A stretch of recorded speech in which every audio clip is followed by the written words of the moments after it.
За сайн байна уу найзуудаа. Энэ удаагийн маань сэдв болвол булчингийн утасны төрөл болон дүүний нөхөн төлчих хугацаа гэсэн сэдв байгаа. За юун түрүүнд одоо мэдээллийн их төвсрээ та бүхэн танилцуулах шаардлагатай баг. За би өөрөө энэ бодибилдинг, пауэрлифтинг спортоор 15 жил тасралтгүй хичээлсэн. Мөн 15 жил энэ спортын талаар ерөөхдөө судалсан гэж хэлж болно.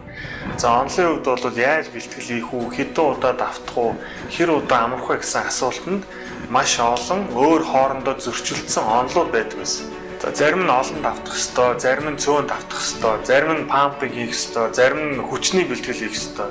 Зарим нь болохоор дасгал хооронд 30 секунд амрах ёстой, зарим нь болохоор 2 минут амрах ёстой гэсэн хоорондоо ерөнхийдөө зөрчилдсөн энэ онлууд ерөнхийдөө хоорондоо байдаг байсан.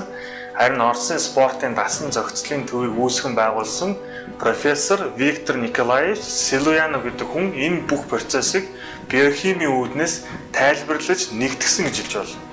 За энэ хүний бэлтгэлийн системийг Оросын маш олон пауэрын болон бусад төрлийн тамирчид хэрэгэлдэг. Үр дүнг нь та бүхэн мэдэх бах. Пауэроор бол Орос орн бусад орнуудаас тасарчсан гэж хэлж болно. За харамсалтай энэ хүн маань өнгөрсөн жил нас орчихсон. Одоо бол түүний шавнар ерөнхийдөө ажлыг үргэлжлүүлж байгаа. За энэ хүний онолыг та бүхэнд хүргэхийн тулд яалтчгүй энэ булчингийн утасны бүтэц болон төрөл гэх мэт биохимийн ойлголтуудыг тайлбарлах шаардлага гарч байна. За ингээд эхлэе. Булчингийн утсыг хурдан, удаан, цагаан, улаан, өндөр босгын, нам босгын гэх мэт маш олон ангилдаг. За энергийн хангамжаар нь бол 3 төрлөөр ерөнхийдөө хувааж байгаа. Гликолитик, завсрын, эсэлтэх гэсэн. За гликолитик төрлийн булчин сахар болон глюкозоор ажилладаг. За энэ төрлийн булчин бол ерөнхийдөө митохондор маш бага байдаг бөгөөд энергийн хангамж нь бол анероб гликолиз. За гликолитик төрлийн булчин ерөнхийдөө бол 2 хуваадаг. За өндөр босгын болон энгийн гликолитик төрлийн булчин. За өндөр босгын гликолитик булчин идэвхжих босго нь өндөр учраас ингэж нэрлэгддэг. Жишээ нь та айц андарсан үедээ хизээж давхааргүй хашаан дээрээ даваад хариацсан тохиолдол зөндөө байдаг. За өөр нэг жишээ авч үзэх юм бол пауэрлифтингийн нэг удаагийн максимум үзэхэд өндөр босгын гликолитик булчин ажилладаг байна. Хоёр дахь төрөл нь бол завсрын булчингийн утас. За энэ төрлийн булчингийн утас нь дунд зэрэг митохондортой бөгөөд гликолитик болж болно. Мөн эсэлдэх булчингийн утас ч болдгоороо онцлогтой. За энергийн хүүсвэр нь бол өөхний хүчил болон анероб гликолиз. За гурав дахь төрөл нь бол эсэлдэх булчингийн утас. Энэ төрлийн булчингийн утасны энергийн хүүсвэр бол өөхний хүчил. Митохондор маш ихтэй учраас та ядралт огт мэдрэхгүй, мөн цоцохгүй гэсэн. Жишээлбэл та удаан хугацаанд ядрахгүй алхаж чаддаг.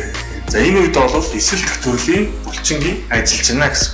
За одоо булчин хэр хугацаанд нөхөн сэрэгдэг талаар ярив. За өмнөх бичлэгэн дээр хэлжсэн булчин өсөж томроход булчингийн утасны тоог нэмэгдүүлэх боломж бол байхгүй.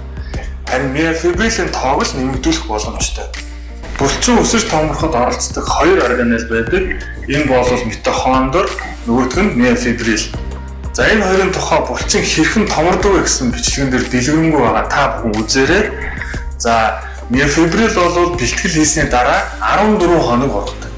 Харин митохондор ургахад 20 хоног зарцуулагддаг. За натуралаар хичээлдэг залуучууд одоо анхаарлаа хандуулаарай.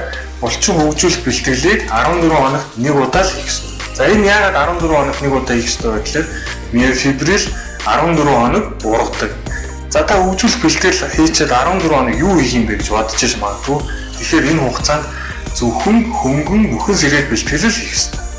За ажиллах чадварын хувьд бол хөгжүүлэх бэлтгэлийг өдөр болгон хийж болдог.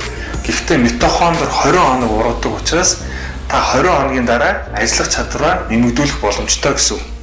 За хэрвээ танд асуулт үлдсэн бол та комент үлдээгээрэй. Мөн энэ төрлийн сэдв сонирхолтой санагдсан бол лайк дарж, subscribe хийгээрэй. 77 103 103 жолоочийн түргэн тусламж. Сайн байна уу? Та жолоочийн түргэн тусламжтай холбогдлоо.